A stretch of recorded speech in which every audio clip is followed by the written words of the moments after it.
menyederhanakan sirkuit digital. Ada dua metode untuk menyederhanakan sirkuit digital. Yang pertama itu menyederhanakan dengan Boolean algebra. Yang kedua itu dengan Karnaugh map.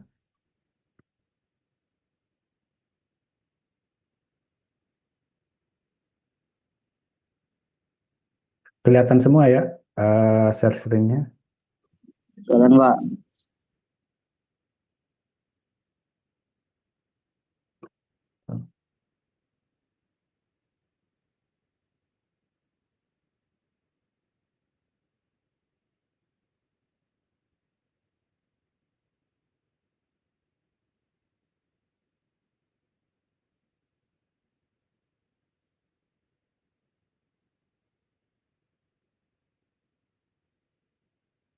Oke. Eh, yang pertama, kenapa sih kita perlu menyederhanakan sirkuit digital? Terus gimana caranya kita menyederhanakan sirkuit digital? Pertemuan kelima itu akan membahas lebih dalam tentang teknik-teknik untuk menyederhanakan sirkuit digital. Seperti yang kita udah pelajarin bahwa secara general kita telah eh, belajar tentang logic sirkuit dasar. Kita sudah belajar tentang eh, N itu fungsinya gimana, terus OR itu fungsinya gimana, terus NOT fungsinya gimana. Setelah itu nanti ada spesial logic circuit seperti XOR, XNOR, dan sebagainya.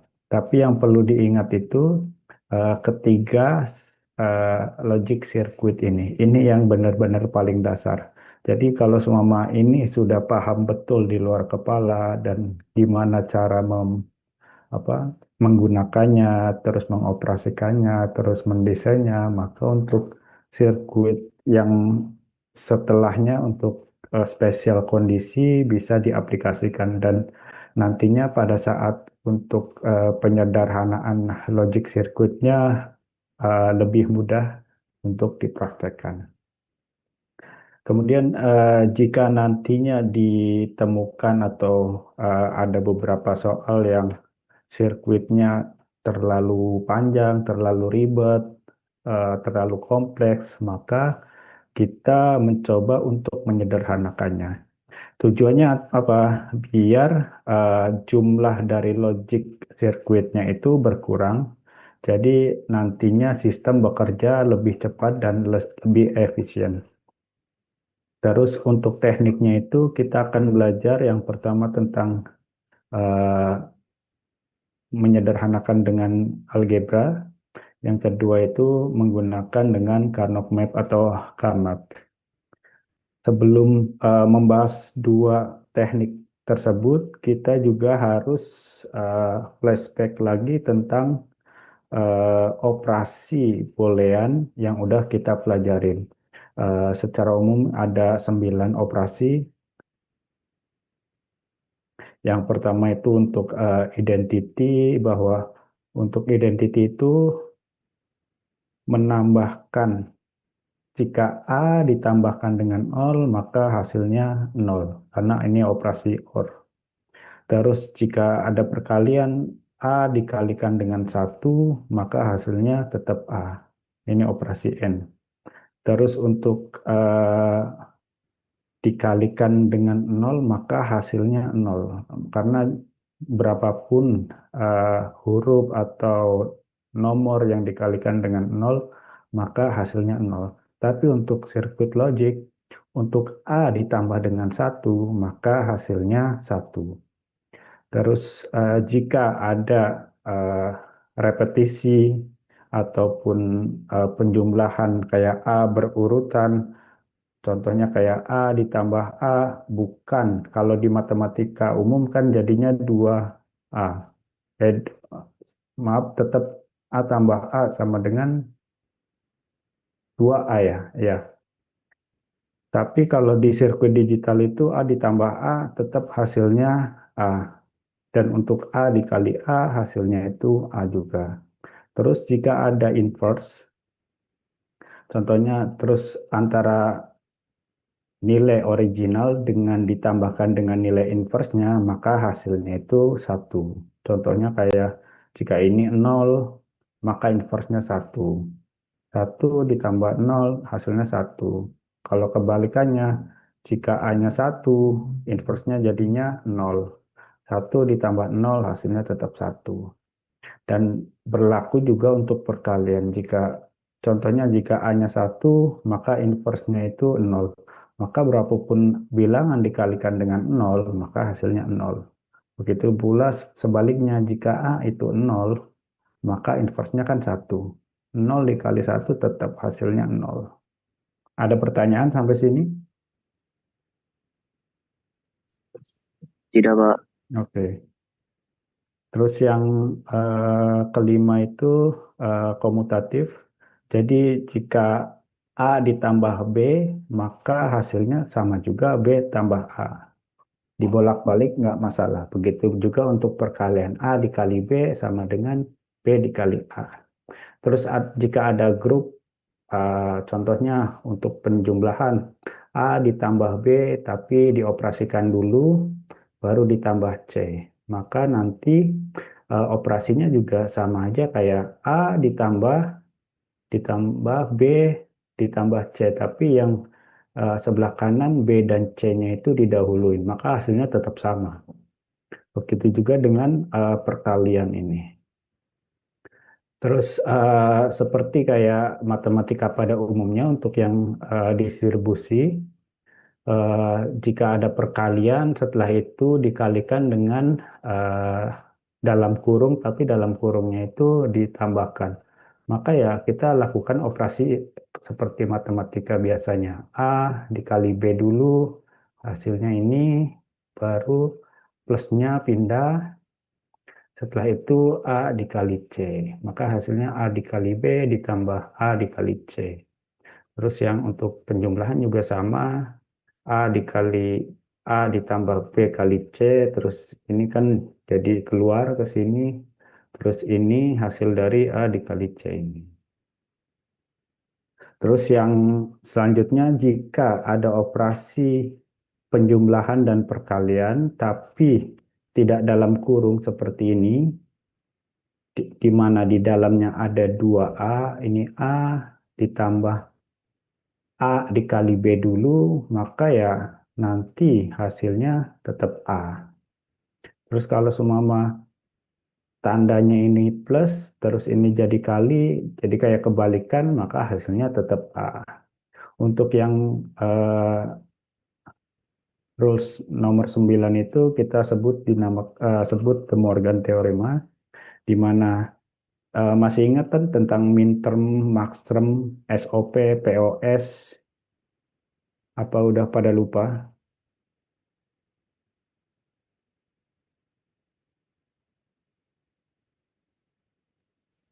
Masih, Pak. Oke. Jadi untuk De Morgan Theorem ya seperti yang udah kita pelajarin itu berhubungan sama min term di mana nilainya itu M0 sampai MX, atau max term M-nya besar M0 sampai M besar X. Jadi nanti kalau semua masih bingung, dibuka-buka lagi tentang max term, min term, terus product of sum of product. Terus untuk lebih gampangnya, dari rules tadi dibikinin tabel, jadi antara dari nomor 1 sampai dengan nomor 9 kita bikin tabel, maka tabelnya seperti ini. Dan untuk yang kayak end form dalam bentuk perkalian atau dalam bentuk penjumlahan bisa kelihatan dalam satu tabel. Untuk yang identity ini untuk bentuk perkaliannya, terus untuk bentuk penjumlahannya seperti ini sampai dengan ke bawah. Jadi yang perlu digarisbawahi, kalian harus paham benar apa basic-basic tentang booleannya ini. Karena ini Kalau nggak paham ini, jadi kalian nantinya kalau untuk menyederhanakan nggak bakal bisa. Maka hasilnya kayak masih sirkuitnya masih kompleks, banyak logik sirkuitnya, terus nggak guna kalian menyederhanakan kalau nggak mengikut sertakan dengan eh, materi yang udah kita pelajarin ini. Terus contohnya untuk Boolean algebra, contohnya kita punya sirkuit sebagai inputnya itu A dan B. Tapi dalam pengoperasiannya itu A dikali dengan B ditambah A dikali dengan B aksen. Maka sesuai dengan hukum-hukum tadi yang udah dijelaskan, kita bisa uh, menyederhanakan, tapi step-stepnya perlu digarisbawahi mengikuti dengan hukum-hukum yang telah kita pelajarin. Jadi untuk yang menggunakan distribusi, maka F-nya sama dengan A dikali B ditambah B aksen. Karena A-nya itu double kan seperti rumus yang tadi. A-nya double A ini distribusi.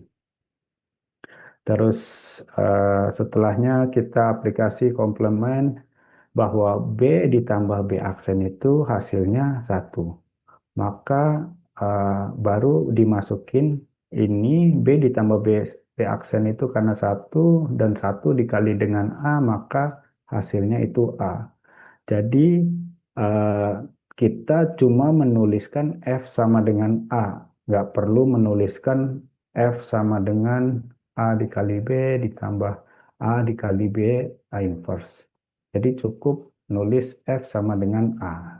Ini kayak contohnya kayak kita mengerjakan matematika, anggap kayak F X sama dengan akar pangkat 3 ditambah berapa, limit sin berapa, terus dikali cos 45, sin 45, tahu-tahu hasilnya 1.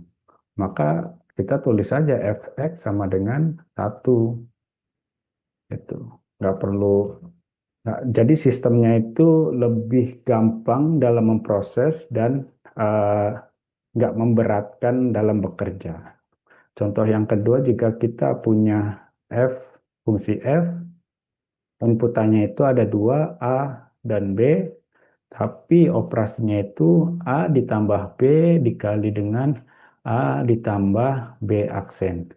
Maka kita dari semua ini, dari semua inputan ini, kita masukin lagi, balikin lagi ke hukum buat booleannya, kita mengaplikasikan distribusi, habis itu kita mengaplikasikan komplemennya, baru kita bisa mengidentifikasi bahwa nilai F itu tetap A juga. Jadi untuk sirkuit ini dengan inputan A dan B, tapi dengan operasi A ditambah B dikali A ditambah B aksen sama dengan inputannya A.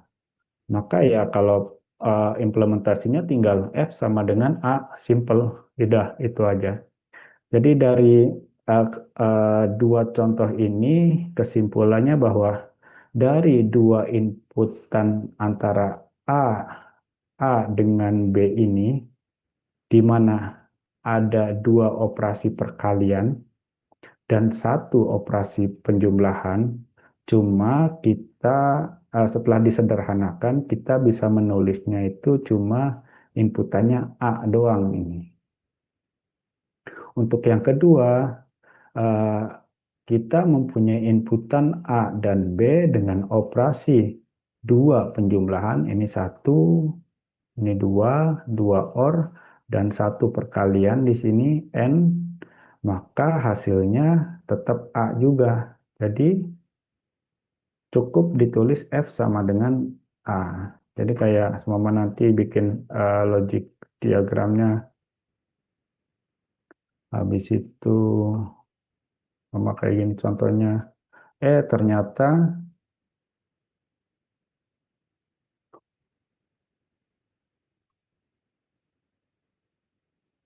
Ternyata ini hasilnya sama dengan A doang. Ya udah, berarti ini nggak perlu ditulis ulang.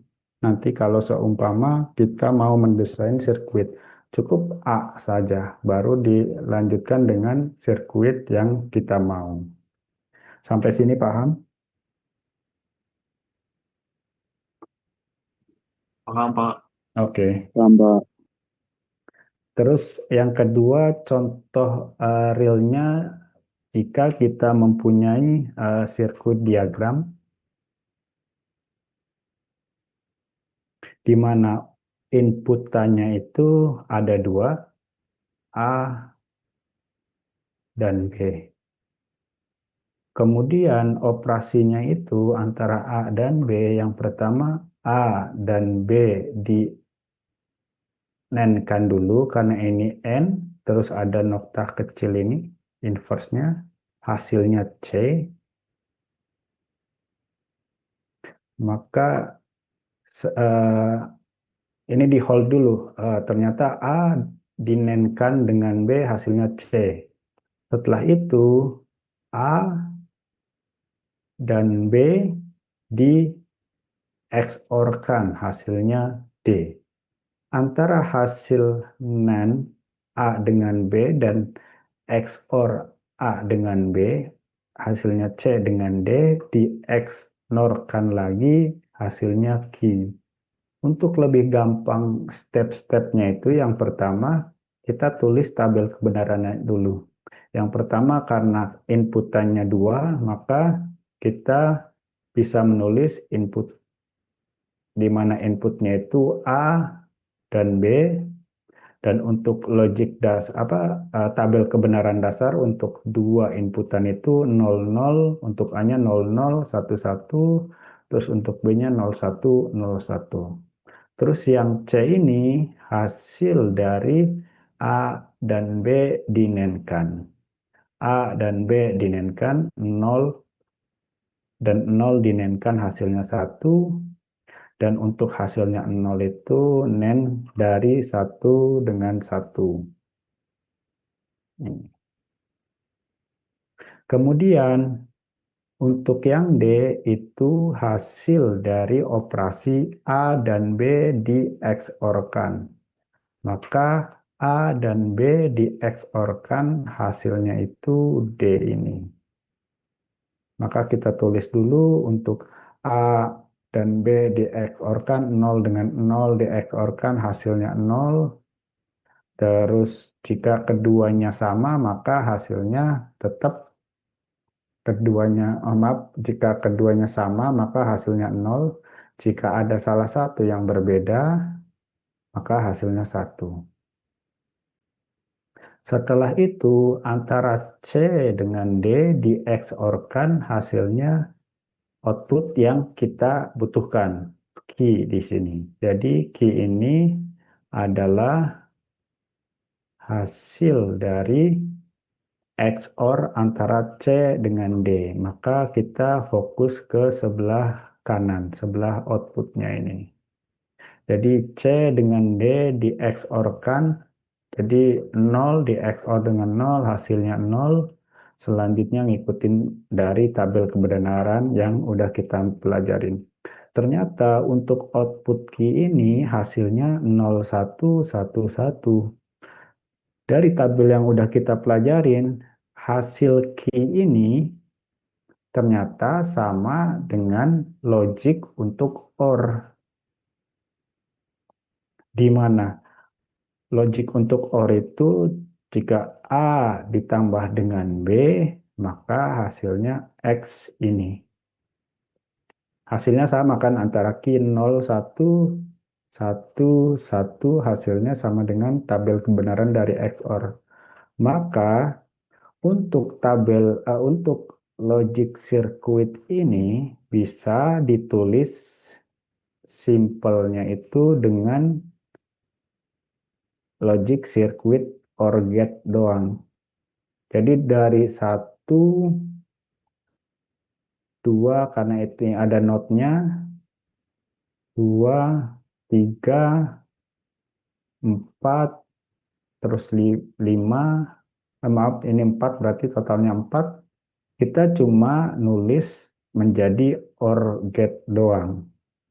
Jadi lebih simpel kan, nggak perlu nantinya sistemnya itu nggak perlu mikir banyak, karena nanti kalau semakin banyak logic gate-nya, sirkuitnya semakin kompleks, sistem digitalnya itu memprosesnya lebih lama, mikirnya lebih lama, dan juga power yang dibutuhkan juga lebih besar.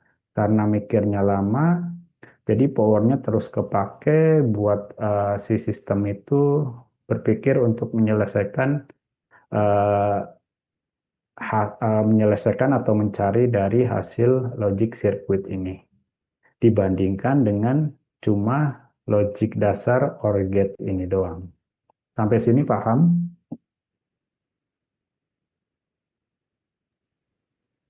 Paham, Pak. Paham, Pak. Oke. Terus untuk yang ini, untuk contoh yang lainnya, nanti kalian bisa lihat di tugas dan kalian berdiskusi dengan teman-teman untuk menyederhanakan sirkuitnya. Jadi langkah-langkahnya udah jelas tadi, bikin diagram tabel kebenaran dulu, setelah itu masukin inputnya, terus operasi dari inputnya gimana, setelah itu nanti kalau semua ada operasi selanjutnya, dioperasikan dulu hasil dari eh, output antara input A dan B. Baru hasil akhirnya itu disederhanakan. Kalau semua tabel kebenarannya sesuai dengan tabel kebenaran contoh kayak not doang, cuma inputnya itu satu dan nol, dan outputnya itu 0, 1. Ya udah berarti sirkuitnya cuma not doang gitu. Selanjutnya kita akan belajar apa sih K-maps itu atau Carnot map. Jadi kita sebutnya itu K-map saja yang lebih gampang, itu visualisasi untuk menyederhanakan Boolean algebra. Jadi nggak perlu ngitung kayak tadi banyak ataupun F pakai pakai hukum boolean yang dari 1 sampai 9. Kita cukup membuat tabel tergantung berapa jumlah variabelnya. Jadi untuk Kmaps ini eh, lebih jelasnya itu untuk eh, mengurangi operasi yang akan kita lakukan, operasi penyederhanaan, jadi lebih gampang. Terus untuk mendesain sirkuit itu dengan logik yang lebih sedikit. Terus jika tadi kan inputannya masih dua, kalau semua inputannya 3, 4, 5, 6, inputannya dari A sampai D atau sampai F, maka kita juga untuk menyelesaikan atau menyederhanakannya lebih ribet lagi. Makanya dibutuhkan Carnot map untuk menyederhanakannya. Terus kadang juga jika inputannya sampai 6, 4, 5, 4, 5, 6 gitu, kadang terjadi error karena saking banyaknya operasi yang kita lakukan, terus hukum-hukum boolean yang kita aplikasikan, jadi kemungkinan errornya itu lebih tinggi dibandingkan dengan Carnot map. Terus sebenarnya Carnot map itu cuma berbentuk tabel tergantung dengan dari variabelnya. Ini contohnya untuk variabel 2. Terus tiap tabel ini nantinya mempresentasikan dari minterm. Terus seperti yang saya bilang bahwa jumlah tabel ini mempresentasikan dari variabelnya berapa. Jika inputannya 2, kayak yang tadi A dan B, maka jumlah tabelnya itu 2 pangkat N. Maka 2 pangkat 2. Jumlah tabelnya itu 4. 1, 2, 3, 4. Tapi jika inputannya A, B, dan C, maka eh, jumlah tabelnya itu 2 pangkat 3 sama dengan 8. Gitu. Jelas sampai sini?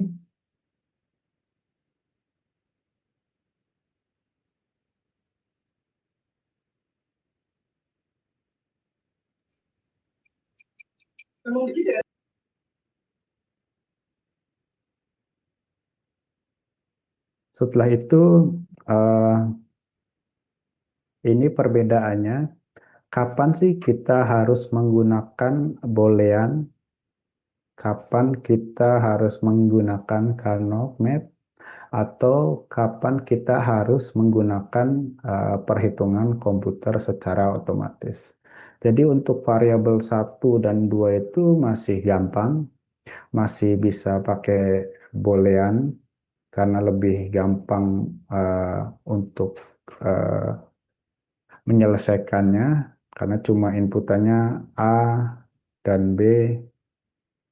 Karnaugh map juga masih bisa digunakan, tapi lebih simpelnya pakai boolean.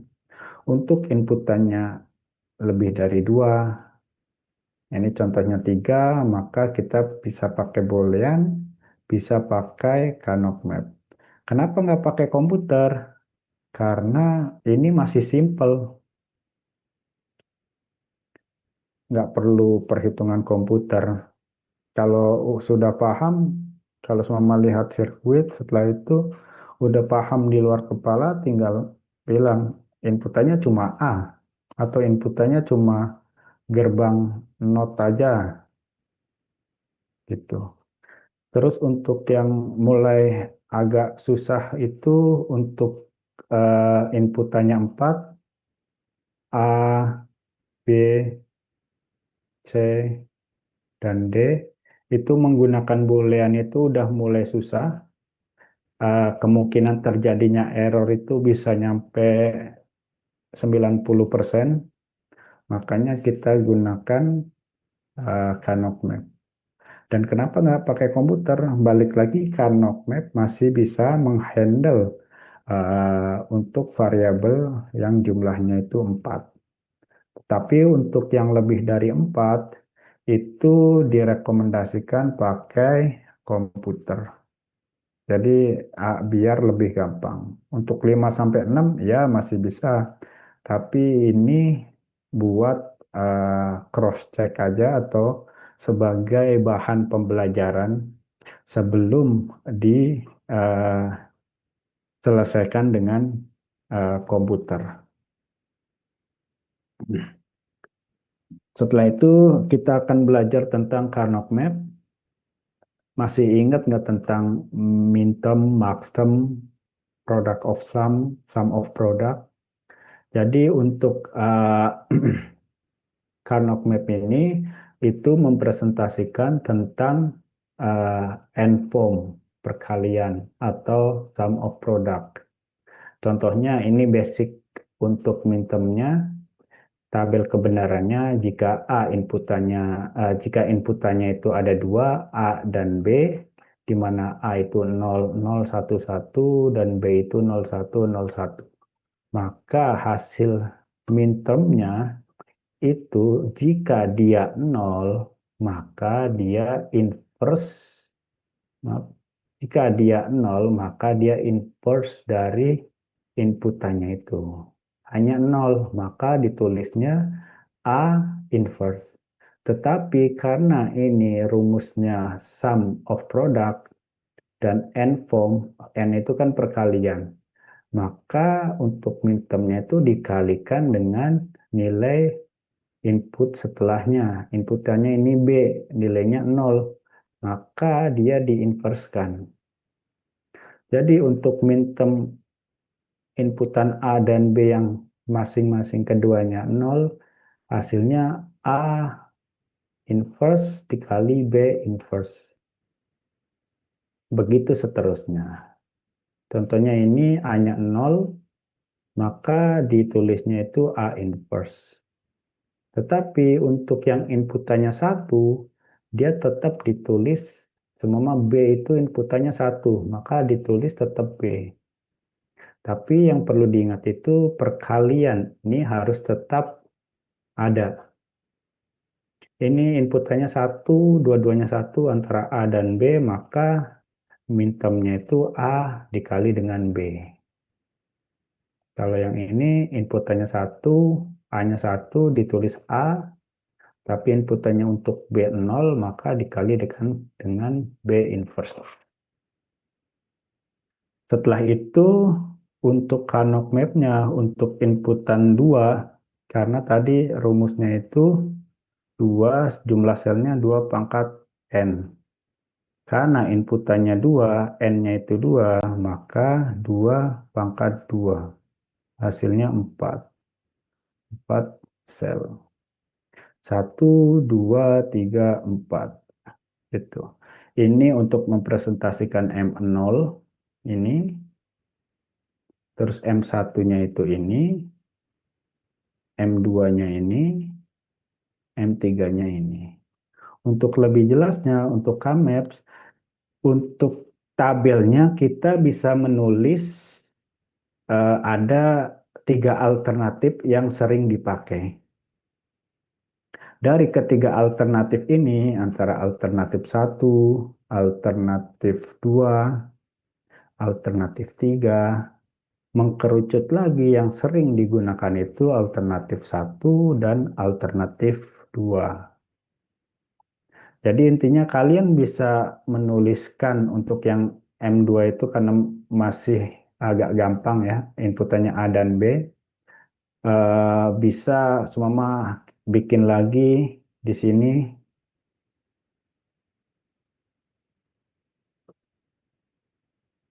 A-nya di atas, B-nya di bawah. Itu boleh aja, yang penting kalian itu harus konsisten. Selama M0-nya di mana, selama M0-nya di sini, ini M1, ini M2, ini M3.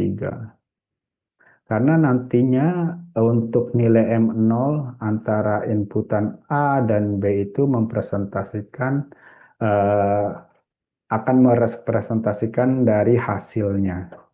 Jadi contohnya itu untuk alternatif 1 A-nya kita tulis di bawah dan B-nya di bawah sini, di mana untuk dua input itu untuk untuk A itu kan ada 0 dan 1. Untuk B juga ada 0 dan 1. Setelah itu nilai eh, apa baris dari penomoran dari tiap selnya itu dilihat dari sini. Anggap ini M0, terus ini M1, ini M2, ini M3. Itu namanya map value atau nomor penomoran dari selnya itu. Jadi harus harus apa namanya? Harus konsisten penomorannya. Ini untuk yang satu EM0, M1, M2, M3. Untuk yang ini dari sebelah kanan bawah M0, M1, M2, M3. Jadi intinya itu kalian harus ngeset dulu M1 di mana, M2 di mana, M3 di mana. Dan nanti inputannya itu kalau semua 2 kita masukin di representasikan karena A itu biasanya pastinya inputannya antara kalau nggak 0, 1. P juga kalau nggak 0 ya 1. Sampai sini paham? Paham, Paham, Pak. Pak. Oke. Terus untuk yang labelingnya, seperti yang tadi udah dibahas sedikit bahwa inputan untuk A itu kalau nggak 0 ya 1. Untuk inputan B kalau nggak 0 ya 1. Setelah itu dibalikin lagi ke tabel Kmaps-nya untuk dua variabel di mana ada 4 tabel hasil dari 2 pangkat N itu. Jadi untuk yang alternatif pertama, untuk yang M0-nya kita balik lagi ke tabel yang tadi pertama. Bentar.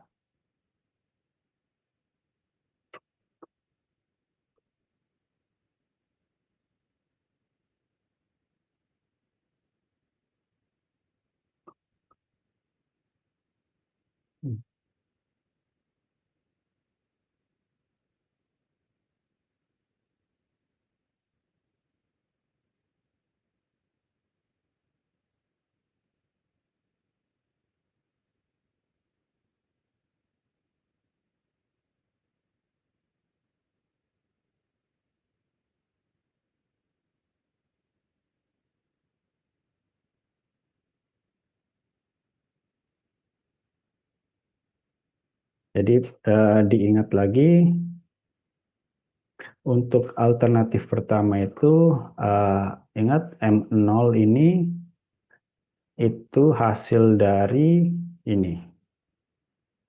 Jika inputannya 0, maka hasilnya mintermnya A aksen kali B aksen. Ditaruh nantinya di sini. Karena kan A-nya 0, B-nya 0. Jadi untuk melihatnya itu ini A-nya 0, B-nya 0. Atau eh, jika kita contohnya lagi jika A-nya 0 tapi B-nya 1 hasilnya itu A aksen dikali B atau di sel M1. M1 itu di sini di mana A-nya 0, A-nya 0, ini nilai A0 di sini ditarik garis ke kanan, ini A-nya 0 inputannya. B-nya itu 1. Kelihat B-nya di sini, terus 1 itu di sini ditaruh di M1. Setelah itu contoh yang ketiga, A-nya 1, B-nya 0. A-nya itu 1, B-nya itu 0. Maka ini ditarik garis lurus, ini juga tarik garis lurus ke kanan, maka ke titik temunya itu di sini M2.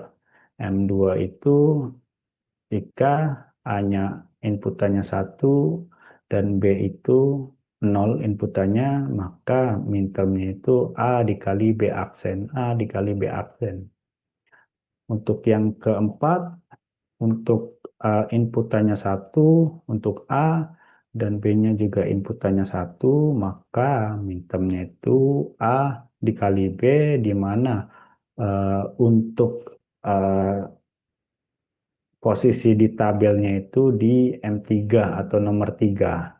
Nomor 3 ini jika inputannya 1 untuk A dan 1 untuk B di sini, B-nya ditarik garis lurus, A-nya ditarik garis lurus ke kanan, ketemunya di sini.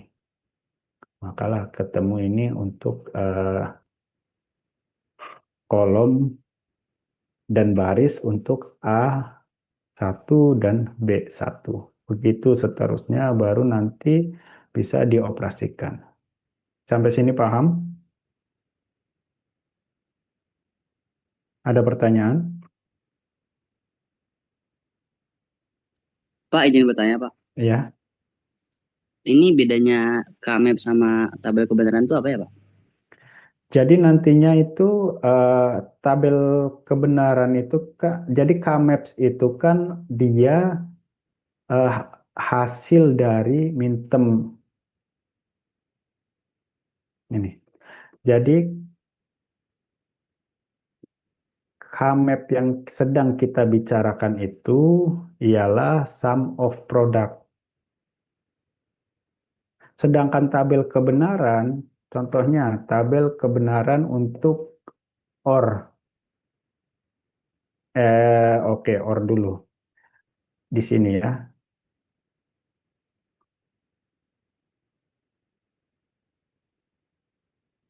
Ini output untuk OR. OR itu kan penjumlahan. 0 ditambah 0 hasilnya berapa?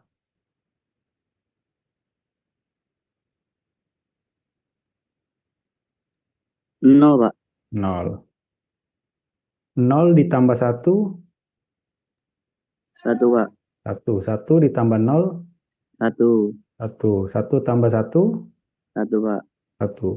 Jadi ini tabel kebenaran untuk OR, sedangkan tabel ini dari inputan A sampai dari inputan A dan inputan B itu tabel untuk minterm yang sudah kita pelajarin minggu lalu.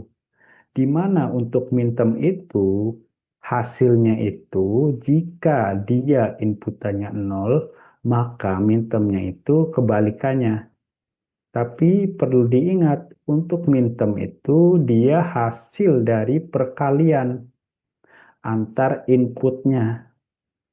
Karena inputnya di sini A dengan B, maka nantinya dikalikan A dengan B. Tinggal kita menentukan mana yang inverse, mana yang bukan.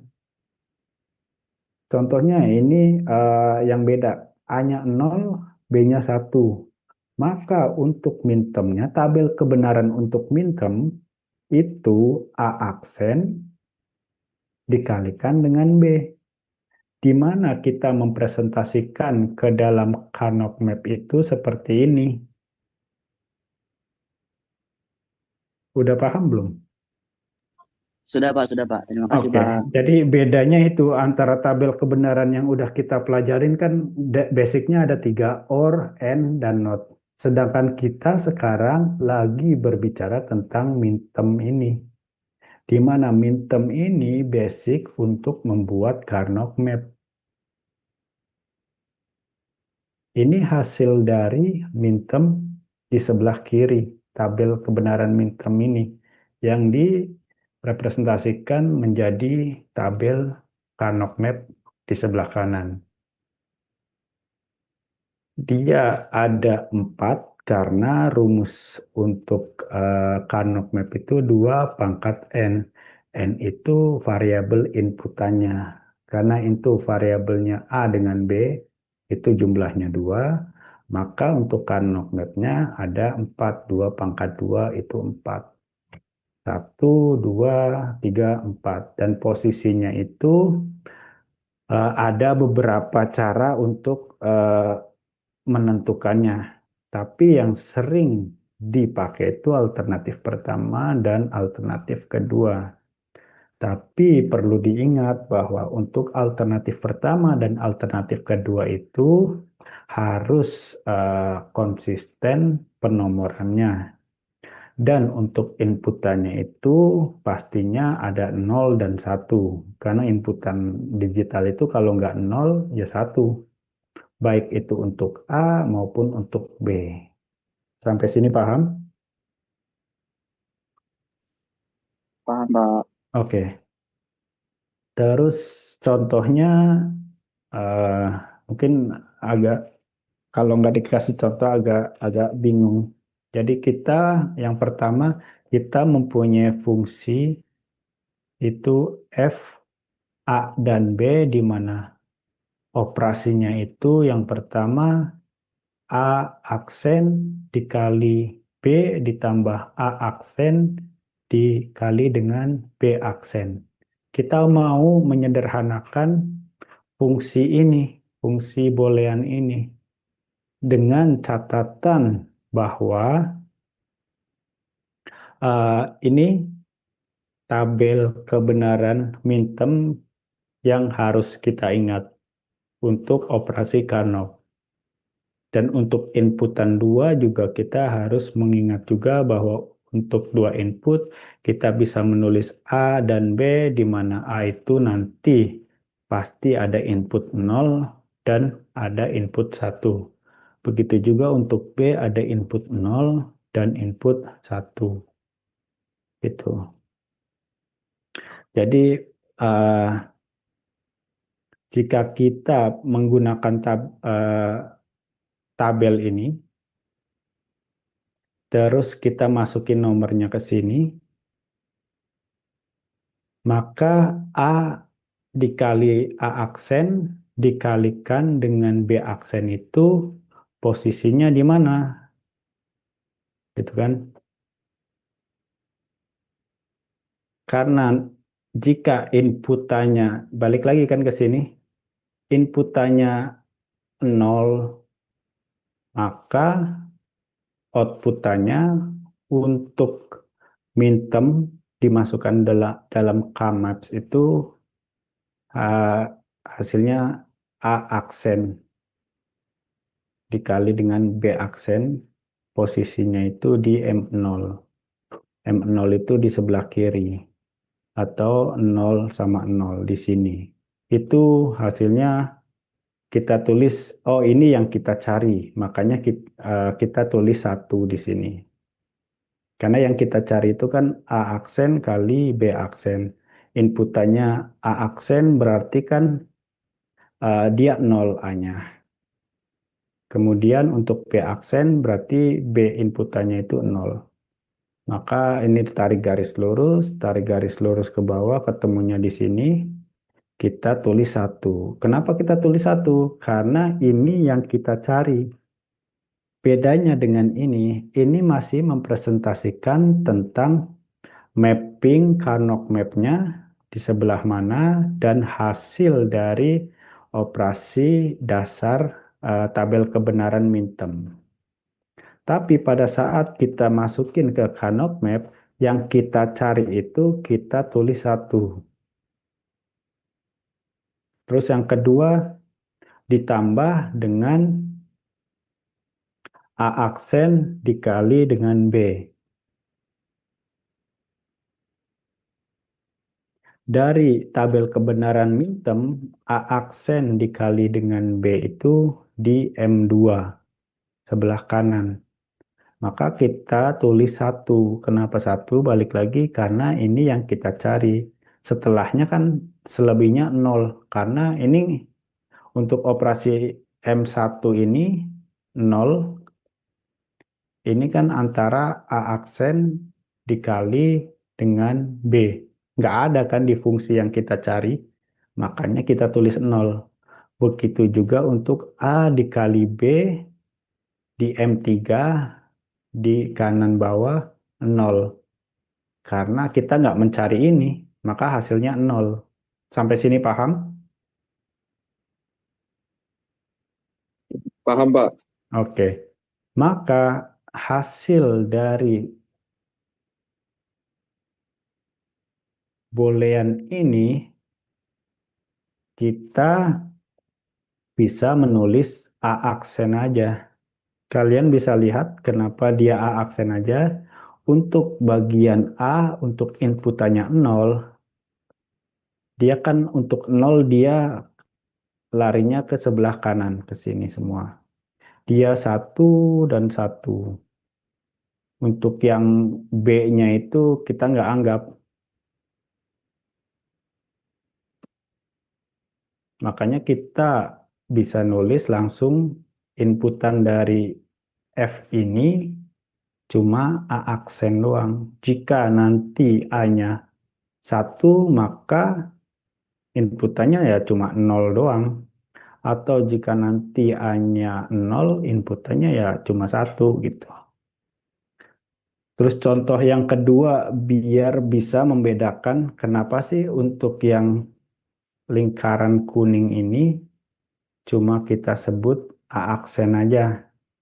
Untuk contoh yang kedua kita punya boolean itu fungsi A dikali B aksen ditambah A aksen dikali dengan B. Ditulislah ke Karnaugh map ini. Di mana Karnaugh map ini hasil dari basic minterm, tabel kebenaran untuk minterm ini. Makanya kita tulis jika A-nya 0 dan A-nya jika A inputannya 0 dan 1, untuk B inputannya 0 dan 1, terus untuk fungsi ini A dikali B aksen itu terdapat di sini. Kalau kita melihat di step by step, langkah by langkah, A-nya itu operasinya itu A dikali B aksen. Ingat tabel ini kalau dia inputannya 0, maka mintermnya itu A aksen. Karena ini hasilnya A doang, berarti dia inputannya 1. Untuk A1 itu di mana? Oh, A1 itu di sini. Baris ke sini, bisa di sini, bisa di sini. Tergantung dengan nilai B-nya. B-nya itu ternyata B aksen. Oh, berarti B aksen itu dalam tabel kebenaran minterm itu dia hasil inputannya 0. Maka dari inputannya 0, B, ini kan punyanya B semua ini yang di atas. Tinggal tarik ke bawah. Oh, ternyata ini yang kita cari. Karena kita cari di sini, maka kita tulis 1. Ini adalah fungsi dari A, inputannya A1, jadi A saja kan. Terus dengan inputan B aksen. B aksen itu inputannya 0, maka ini yang kita cari. Sedangkan kalau kita punya A aksen dikali B dari tabel kebenaran minterm, maka posisinya itu di sini. Hasilnya dari mana? A inverse berarti inputannya itu 0. Ini bagiannya 0 bagiannya A ke sini, tinggal kita cari inputan 0, terus tarik garis. Bisa di sini, yang pertama kita belum tahu nilai B-nya. Bisa di sini atau bisa di sini. Baru kita menentukan nilai B-nya itu, oh ternyata dia nggak ada inverse-nya, berarti inputannya 1. Untuk yang B, inputannya 1 itu ini, ditarik garis ke bawah. Maka pertemuan antara A0 dengan B1 itu di sini. Maka kita tulis 1. Ini yang kita cari dari eh, boolean ini. F sama dengan A kali B aksen ditambah A aksen kali B. Sampai sini paham bedanya tabel ini sama tabel sebelah kirinya. Izin Pak, yang Ya, sebelah kiri kan A aksen kali B. Berarti satunya harusnya yang di bawah dong Pak. satunya yang di bawah maksudnya. Ini A. A aksen kali B. Tapi itu kenapa satunya di atas sebelah kanan Pak? Oh, yang ini? Yang ini? Bentar, saya hapus dulu. Iya Pak.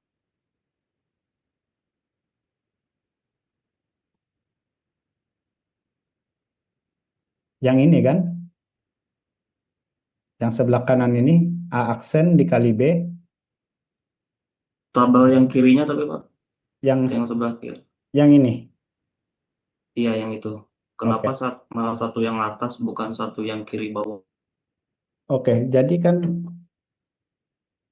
perlu dilihat ini A aksen dikali B. Ini juga A aksen dikali B. Sama kan ya? Tapi karena ini inputannya A aksen, maka untuk nilai A input itu kan 0. Nilai A itu ada 1, ada 0, ada 1. Dua inputan ini. Tapi dia mempresentasikan di tabelnya itu ke kanan, ditarik ke kanan. Ini nilai A0 itu ke sini semua. Ini. Dan untuk A1 itu ini. Kenapa kita tulisnya 1 di sini? Karena ini eh, apa ya? Pertemuan inputan antara A0 dengan B1. Didapat dari mana? Dari fungsi ini. Pokoknya yang perlu diingat itu tabel kebenaran untuk minterm ini. Kalau inputannya 0, maka mintermnya itu inverse-nya. Ini hasil mintermnya itu A aksen. Berarti dia inputannya 0. Sini. Sebelumnya kita belum tahu B nih. Eh, itu nantinya bisa di posisi sini atau di posisi ini. Tinggal kita cari nilai B biar ada pertemuan titiknya. Nilai B ini ada inputan 0 dan 1. Itu ditarik garis ke bawah untuk dua ini. Untuk B0 ke bawah sini, untuk B1 ke bawah sini. bisa di sini, ya maaf bisa di sini kalau seumpama satu bisa di sini, tapi tergantung juga inputan A. Jadi karena inputannya ini B doang, berarti kan balik ke tabel kebenaran minterm berarti dia pasti inputannya satu B-nya. Ini inputannya satu, makanya taruh di sini. Ditarik garis ke bawah, ke B. B-nya ditarik ke bawah untuk inputan satu, terus A-nya ditarik ke kanan untuk inputan 0. Ketemunya di sinilah, di M2. Masih belum paham juga? Udah paham, Pak. Oke. Makasih, Pak. Makasih.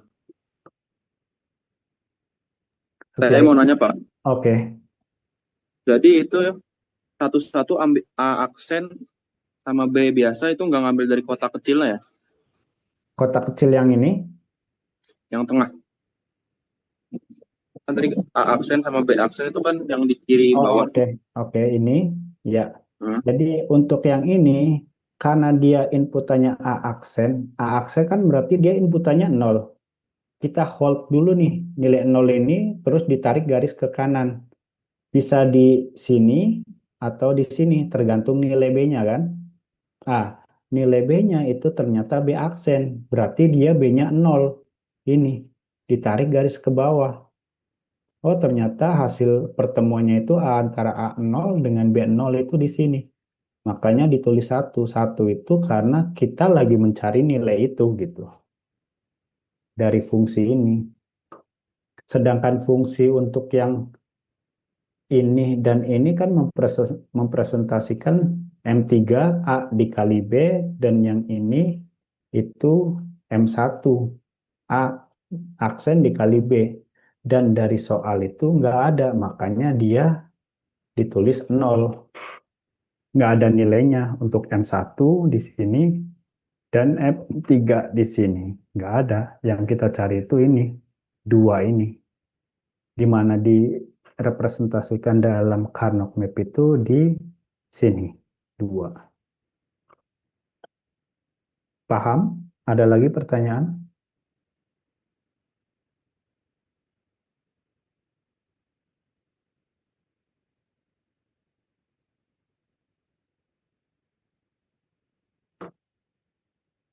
Oke, kalau nggak ada, jadi dari eh, fungsi FAB di mana untuk booleannya itu A aksen dikali A dikali B aksen ditambah A aksen dikali B itu ketemunya di sini dan di sini, maka fungsinya itu nggak bisa disederhanakan. Kenapa? Tidak ada irisannya. Tapi kalau semua contohnya, kalau di sini bukan 0, tapi satu, maka irisan untuk inputan A itu ada. Dan irisan untuk fungsi B sama dengan satu itu ada. Maka hasilnya nanti kalau semama ini satu, ini irisannya kan ada dua-duanya. Maka sama dengan A ditambah B. Gitu. Ini irisannya kalau yang ini kenapa A aksen karena A-nya itu di posisi 0 inputannya yang hasilnya itu satu di sini. Tarik garis ke kanan.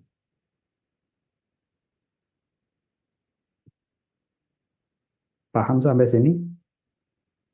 Soalnya kalau dua variabel masih bingung, kalian nggak bakal bisa lanjut membuat untuk yang 3 sampai 6 variabel. Karena basicnya itu di dua variabel input.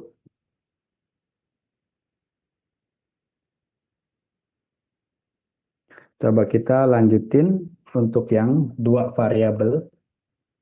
Jadi contohnya itu kita mempunyai tabel kebenaran 0 untuk inputan A dan B. Kalian tahu ini tabel kebenaran apa?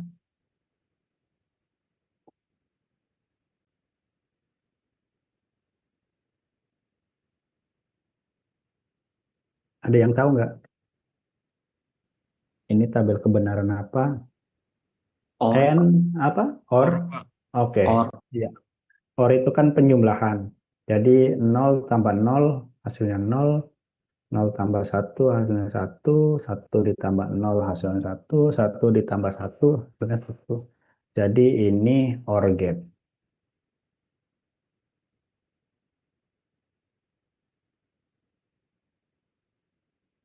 Terus kita mau merubah OR gate itu ke dalam eh, Kmaps. Jadi membuktikan kalau dia tabel kebenaran ini itu OR gate. Kita masukin ke Kmaps. Jadi contohnya untuk inputan 0, untuk inputan A-nya 0 dan B-nya 0, outputnya kan tetap 0. Maka kita masukin, dia kan ingat ini M1, M2, maaf M0, M1, M2, dan M3. Nomor untuk ininya. Terus jika dia outputannya 0, maka kita nggak nyari kan, tetap di sini. Tulis saja M0 itu 0. Tapi jika dia inputannya A-nya 1, A-nya 0, dan B-nya 1, hasilnya 1, ini yang kita cari kan untuk M1. A-nya 0, maka cari A di sini terus 0. 0 itu fungsinya ke kanan, bisa di sini, bisa di sini, tergantung dari nilai B. Jadi persimpangan antara nilai A dengan B. Terus yang kedua, B-nya itu ternyata 1. Ini untuk nilai B 0, nantinya tarik garis ke bawah. Ini untuk 1, tarik garis ke bawah. Oh, ternyata dia ketemunya itu dari A0 dan B-nya 1 itu di sini. Maka ini ditulis 1. Apa bedanya dengan Kmap yang sebelumnya dengan cuma boolean? Yang boolean ini dia ditulisnya itu yang kita cari. Dari fungsi aljabar boolean ini yang kita cari. 1, 2. Yang dicari itu nanti ditulis di Kmap-nya itu 1. Jika nanti inputannya itu tabel kebenaran, tapi kita nggak tahu tabel kebenaran apa dan outputnya itu 1, maka itu yang kita cari. Outputnya kan satunya ada 3. Jadi kita cari di tabel kebenaran di Kmaps, dari tabel kebenaran kita masukin ke Kmaps. Ini yang bakal kita cari nilai 1 ini ditaruh di Kmaps-nya di mana. Yang seterusnya untuk yang A inputannya 1 dan B inputannya 0, hasilnya 1 karena dia dari tabel kebenaran di atasnya posisinya di mana. Untuk A1 ini A, terus 1 itu ini ditarik garis ke sebelah kanan. Bisa nantinya di sini maksudnya, bisa juga di sini. Tergantung dari inputan B. Persilangannya di mana? Oh, ternyata B-nya itu 0. Oh, B0 itu ini. Tarik garis ke bawah. Ketemu A1 itu di sini. Makanya nilai 1 ini sini. Ditulisnya 1 di sini. Terus yang ketiga, inputan A itu 1 dan inputan B 1. A ini regionnya A dan 1 itu ini. Tarik lagi ke kanan, bisa di sini, bisa di sini, tergantung dari nilai B. Nilai B-nya ternyata 1 juga. Oh, B itu areanya ini, tarik garis ke bawah, ketemunya di sini, 1 di sini.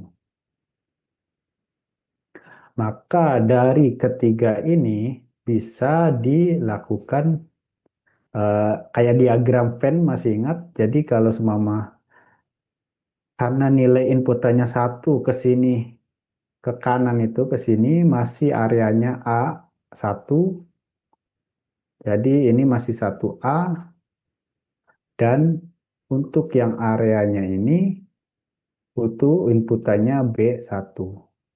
Jadi kalau mau ditulis ulang, A aksen dikali dengan B itu posisinya di sini. A aksen karena A-nya aksen 0 inputannya, maka dia A aksen dikali dengan B. B itu yang ada inverse, dia nilainya itu 1. Berarti B-nya 1 di sini. Nah, ini A aksen kali B, ini di sini.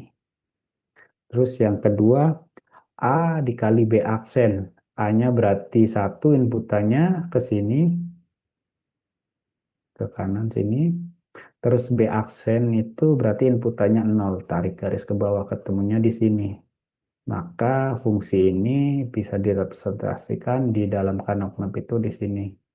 Terus yang ketiga, A dikali B. Oh, berarti inputannya sama-sama 1. A-nya 1, tarik garis ke kanan. B-nya itu 1, tarik garis ke bawah. Ketemunya di sini. Ini fungsi dari A dikali B. Setelah dilakukan operasi eh, hukum booleannya, kita temukan bahwa untuk Carnot map ini ternyata hasilnya itu A ditambah B atau OR get. Jadi fungsi dari tabel kebenaran ini, soal ini ternyata OR get. Benar kan? Sesuai dengan apa yang kita bayangkan di awal. Gitu. Sampai sini paham?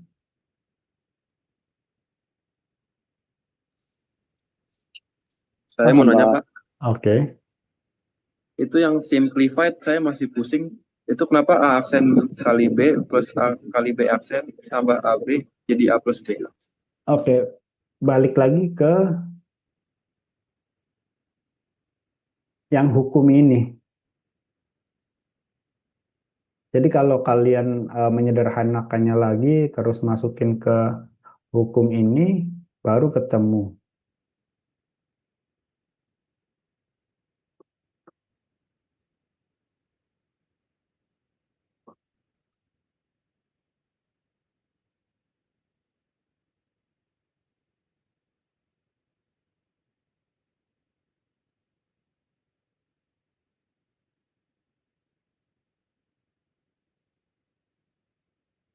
Saya nggak masukin secara detailnya ini dijabarin lagi, tapi nantinya kalau dimasukin ini, dimasukin ke sini, terus nanti hasilnya itu cuma A ditambah B. Saya lupa nggak masukin di sini.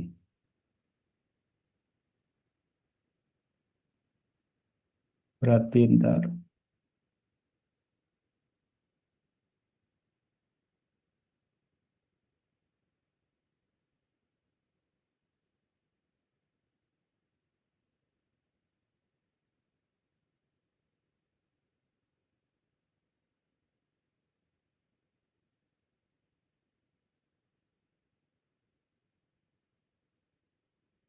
A aksen kali B.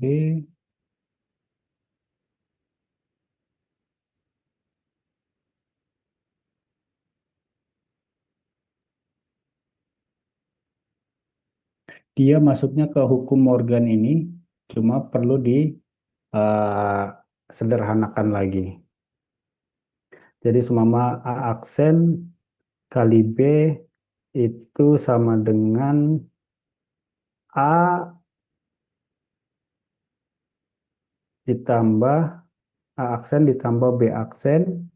Setelah itu ditambah dengan ini masuk ke hukum Morgan lagi, sama dengan A ditambah dengan B aksen. Setelah itu ditambah dengan ini A dikali B. A dikali B itu sama dengan ini tetap tambah A dikali B. Setelah itu baru dijabarin, nanti ketemunya A ditambah B.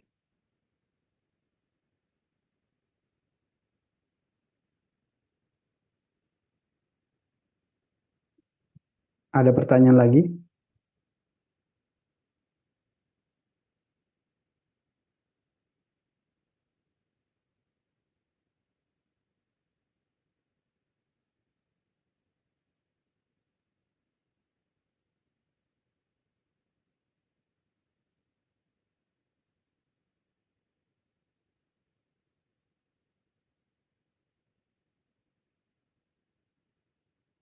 Ada pertanyaan dari Carnot Map 2 variabel?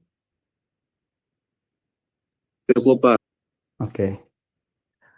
Jika cukup, kita masuk ke 3 variabel.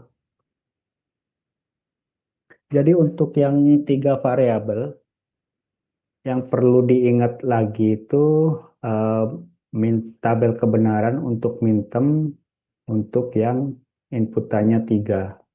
Jadi untuk inputan 3 A, B, C itu kita tulis tabel kebenaran yang dasarnya dulu belum masuk ke minterm, jadi 00, 00, 11, 11, terus untuk B-nya 00, 11, 00, 11, untuk yang C-nya 01, 01, 01, 01, 01.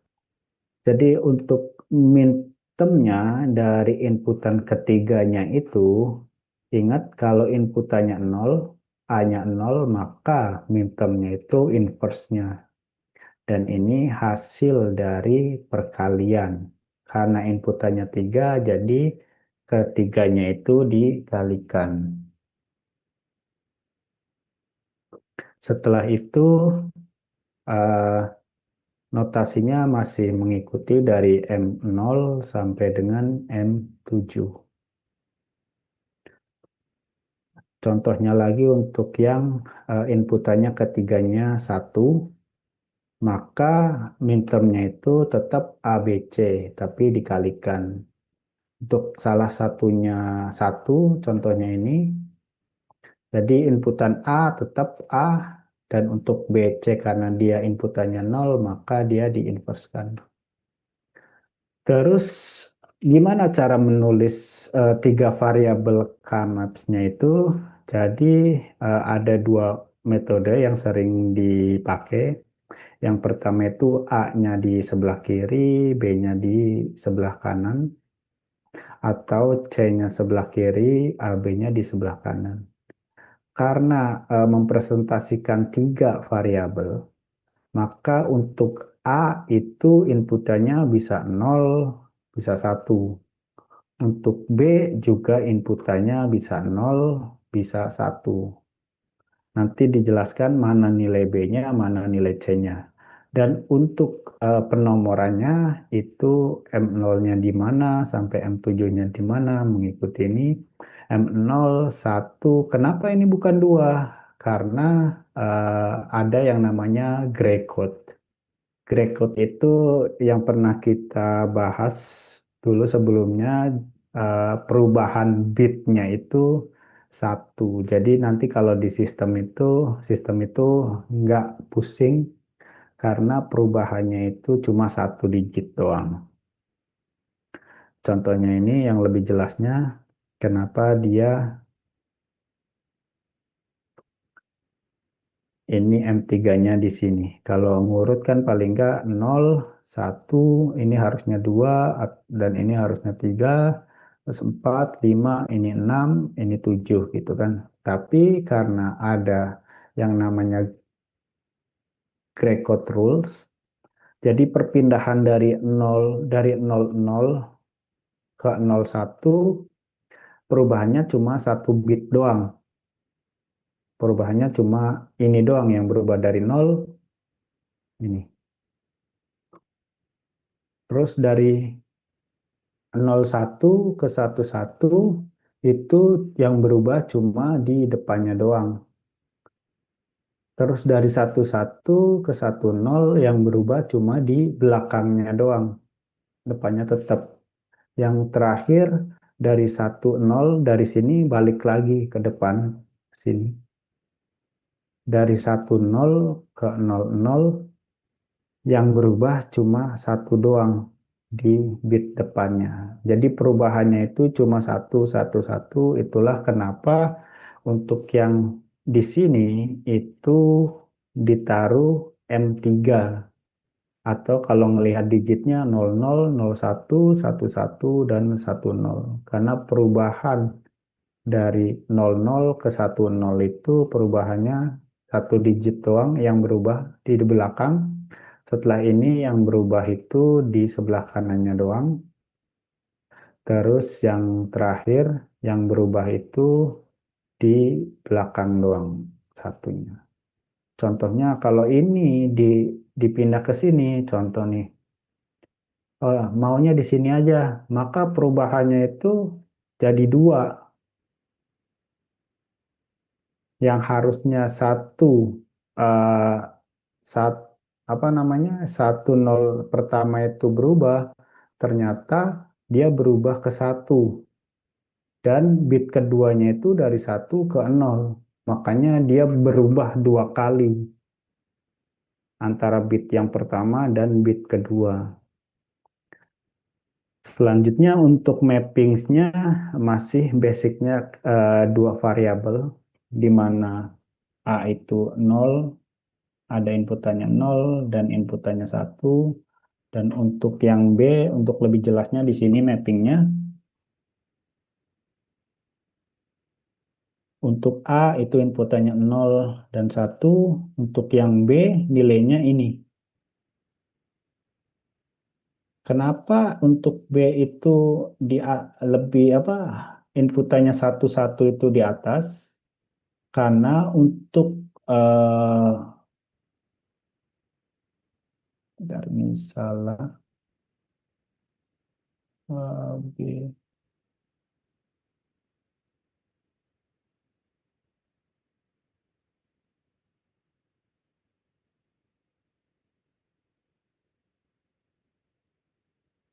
Jadi untuk yang B itu inputannya, karena B-nya itu di sebelah kiri, maka perlu diperhatikan ini B aksen, ini B aksen di sebelah kiri bitnya, dan ini B, ya benar, ini B. Dan untuk yang C di sebelah kanannya kan, maka bit ini itu mempresentasikan C aksen, ini C, ini C, ini harusnya C, ini harusnya C, dan ini C aksen. Untuk yang A benar, A itu 0 ke sini semua nilainya. Ini nilai A aksen. Terus yang di bawah sini itu nilainya untuk A. Jadi yang perlu digaris bawah itu jika bitnya itu ada dua, inputannya dua B dan C, contohnya ini, maka untuk yang sebelah kiri inputan untuk B semua, dan untuk yang sebelah kanannya untuk C. Contoh lagi, dia inputannya A dan B di sini, maka bit yang sebelah kiri itu mempresentasikan A semua. Ini A juga. Nah, makanya dia ditarik garis lurus ke sini tuh A. Atau ini A, ini A aksen.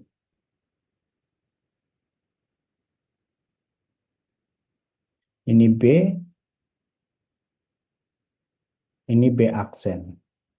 Karena nilainya inputannya 0, maka ini B aksen dan nyambungnya ke sini. B aksen. Dan ini untuk C, karena inputannya 1, dan untuk inputannya 0, dia jalan ke sana. Jadi di sini untuk C aksen di sini. Ada pertanyaan untuk mappingnya?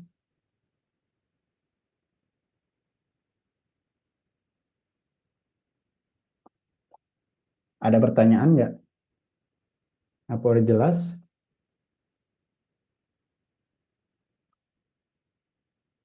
Bingung? Iya Pak, bingung Pak. Oke. Jadi untuk inputan 3, hapus dulu.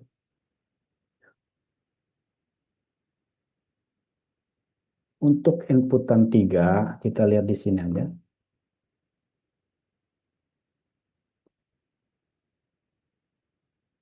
Ini harusnya buat C.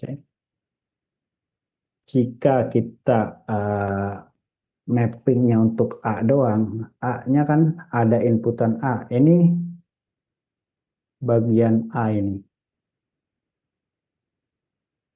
Dan nilainya itu ada 0 dan 1 kan.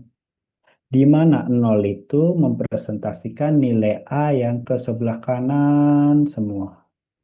Makanya nantinya itu ini disebut A aksen.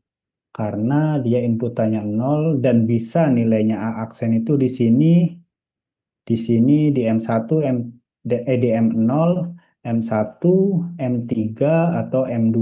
Tergantung nanti inputannya dari B dan C-nya berapa. Dan untuk inputan A doang yang nilainya 1, nilainya kan ke sini nih, ke kanan semua. Makanya bagian ini yang bawah itu untuk A karena inputannya 1. Bisa di M4, bisa di M5, bisa di M7, bisa di M6. Tergantung nanti eh, irisan dari inputan B dan C. Dan untuk B dan C itu, karena B itu di sebelah kiri, tulisnya kan, maka untuk nilainya itu, untuk ini kan inputannya karena 2 dan B dan C, maka kita bagi 2 aja. Yang sebelah kiri itu untuk nilai B, untuk nilai B, untuk nilai B. Tapi perlu diingat, untuk B inputannya 0 itu, maka dia B aksen. Untuk B inputannya 0 itu B aksen. Sedangkan ini udah pas nih. Tarik garis, itu nilainya B.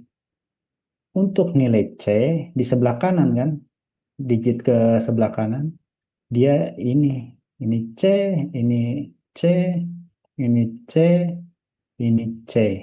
Tapi perlu diingat lagi, jika C inputannya 0, maka dia C aksen. Maka, karena ini C-nya 1, maka C aja. Ini C-nya 1, C aja. Ini C-nya 0, maka C aksen. Atau ini kalau ditarik garis lurus nih. C, ini buat C. Paham pembagian digitnya dulu? Paham Pak, udah dijelasin Pak. Oke. Terus untuk penomorannya, balik lagi. Kenapa ini dia bukan M2? Kenapa dia M3? Karena ada gray code rule. Di mana rules-nya itu cuma perubahannya itu 1 digit.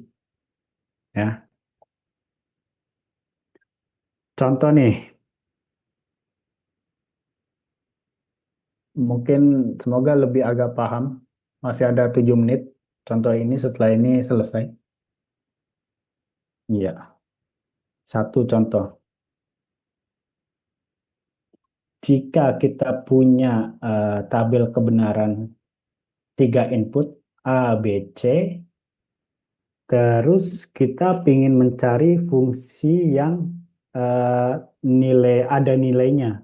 Ada nilainya itu berarti yang fungsinya itu 1 kan. Ini berarti ada nilainya kan. Masih ingat kan tadi? Yang dicari itu yang nilainya 1 aja. Ada berapa? 1, 2, 3, 4, 5, 6. Tapi matriksnya itu di M1, M2, M4, M5, M6, M7. Makanya kita cari itu 1, 2, 4, 5, 6, 7. Untuk yang M0 karena di tabel kebenarannya itu 0, kita nggak nyari. Kita nggak nulis 0 di sini. Kalau semua ini nilainya 1, maka ini tulis 0 di sini. Kita cari juga. Atau jika kita di M3 itu hasilnya 1, maka kalau kita mau mencari ya di sini harus tulis juga. Kita juga nyari di M3, di nomor 3-nya. Tapi yang kita cari itu fungsi yang ada nilainya itu di 1, 2, 4, 5, 6, 7. Dimasukinlah ke Carnot map 3 variabel, di mana fungsinya itu M0, M1, sampai M6, sampai M7. Dan untuk yang ada nilainya itu kan contohnya ini. Nih, jangan masuk ke Carnot map ini dulu, tapi A inputannya 0, maka jadinya A aksen kan? Iya nggak? Iya, Pak. Iya, Pak. Dan untuk yang B inputannya 0, maka jadi B aksen. Dan untuk yang C inputannya 1, jadi C doang. Maka fungsinya itu jadinya A aksen dikali B dikali C. Ini untuk fungsi yang nomor 1 atau M1. Ini.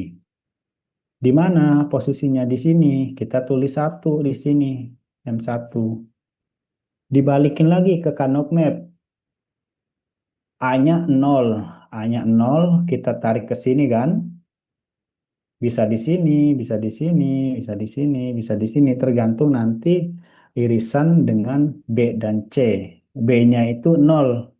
B 0. Ingat, ini ada 2 bit. Tinggal dibagi aja. Ada 2 kemungkinan B-nya. Antara ke bawah sini atau ke bawah sini. Karena B-nya 0 kan. Ini. Tergantung nilai C-nya. C-nya itu 1. 1 itu C. Itu C ini fungsinya ini. Bisa ke bawah sini. Bisa ke bawah sini. A. Pertemuan antara A, B, dan C itu di mana? A-nya itu tadi 0. Kita tarik garis ke sini. Yang pertama. Terus yang kedua, B-nya itu 0. Kita tarik garis ke sini. Ada 2 kemungkinan. Jadi nanti fungsinya bisa di sini atau di sini. Yang ketiga, C-nya itu 1. 1 ternyata di sini. Oh, berarti nilai fungsi A aksen, B aksen, C itu di sini. Ditulislah 1 di M1. Begitu seterusnya sampai dengan M7. M7 itu ini. Coba kita masukin lagi. A-nya 1, B-nya 1, C-nya 1. A-nya 1 ke sini, B-nya itu 1, B itu fungsi di sebelah kiri digitnya antara ini atau ini. Ke bawah. Di sini bisa, di sini bisa tergantung nilai C. C-nya 1, oh C-nya ini kan fungsi C. Berarti nilai 7 itu di sini. Ini 7. Makanya fungsi ABC itu dimasukin ke sini. Setelah itu ditariklah garis irisannya, diagramnya ya. Karena A1 itu fungsinya ke kanan semua, jadi ini milik A semua. Terus yang ke bawah itu ini milik B aksen dan C ke bawah sini. Dan yang ini itu milik B karena nilainya 1 dan C aksen. Maka ditulislah A itu ini A doang. Terus B aksen dan C ini yang tadi saya sebutin B aksen dan C. Dan yang terakhir itu B aksen, B dan C aksen di sini. Atau kita bisa nyebutnya itu B XOR C. Untuk yang B aksen C ditambah BC aksen. Kemudian fungsi yang panjang ini kita sederhanakan menjadi F sama dengan A ditambah B eksekutif C. Udah ini doang. Udah tinggal 1 menit lagi. Nanti minggu depan kalian coba uh,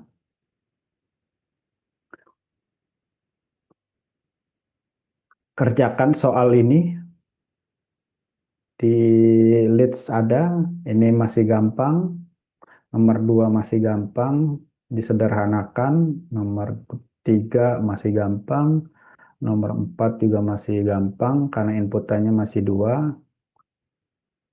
Terus nomor 5 ini kan contohnya tadi yang OR diagram. Ini OR diagram itu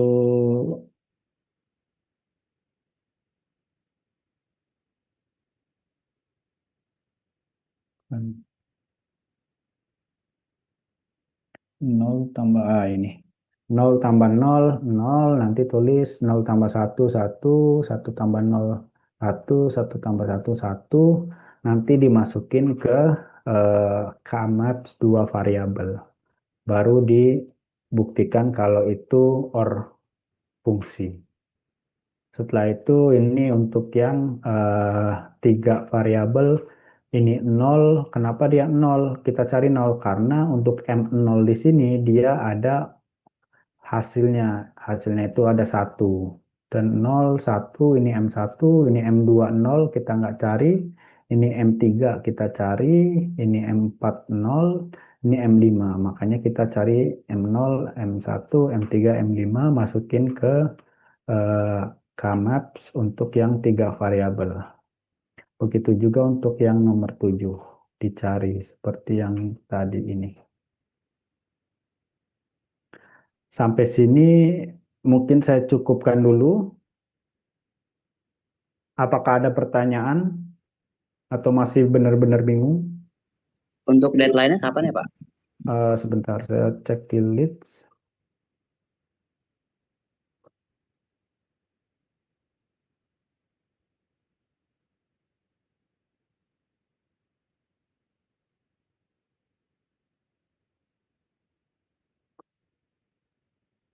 Tanggal 22. 22. Itu 2, 3, 4. 4 hari efektif. Ada pertanyaan lagi? Baik, Pak. Terima kasih ya, Pak. Oke, terus ntar saya screenshot dulu. 36, oke pas. Ntar ya.